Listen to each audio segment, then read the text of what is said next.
ద్రౌపదిని సభలో అవమానించినప్పుడు కృష్ణుడు మౌనంగా లేడు. ఎందుకంటే స్త్రీ గౌరవాన్ని కాపాడడం ధర్మం. కృష్ణుడు ఎవరి పక్షాన పట్టలేదు, ధర్మం ఉన్న పక్షాన మాత్రమే నిలబడ్డాడు. కాబట్టి కృష్ణుడు పాండవులను ప్రేమించింది బంధుత్వం వల్ల మాత్రమే కాదు, వారు తప్పులు చేసినా చివరికి ధర్మాన్ని వదలలేదు. కాబట్టే అదే కారణంగా కృష్ణుడు వారితో చివరి వరకు ఉన్నాడు. ఈ కథ మనకు చెప్పే గొప్ప పాఠం ఏంటంటే, కృష్ణుడికి నచ్చేది భక్తి, వినయం, ధర్మం. నచ్చనిది అహంకారం, అధర్మం, అన్యాయం. అందుకే కృష్ణుడు పాండవులకు కేవలం బంధువే కాదు, వారి జీవితాన్ని మార్చిన దైవమిత్రుడిగా మిగిలిపోయాడు.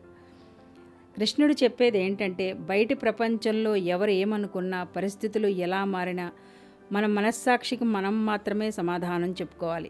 మన ప్రయాణం మనతోనే మొదలై చివరి వరకు మనతోనే ముగిస్తుంది. శ్రీకృష్ణుడు పాండవుల పక్షాన నిలబడలేదు, ధర్మం ఉన్న పక్షాన నిలబడ్డాడు. పాండవుల్లో శ్రీకృష్ణుని ప్రియబాంధవుడు ఎవరు? కామెంట్ చేయండి. ఇలాంటి మరిన్ని మహాభారత కథల కోసం మా ఛానల్ని సబ్స్క్రైబ్ చేయండి, లైక్ చేయండి, షేర్ చేయండి. నమస్కారం.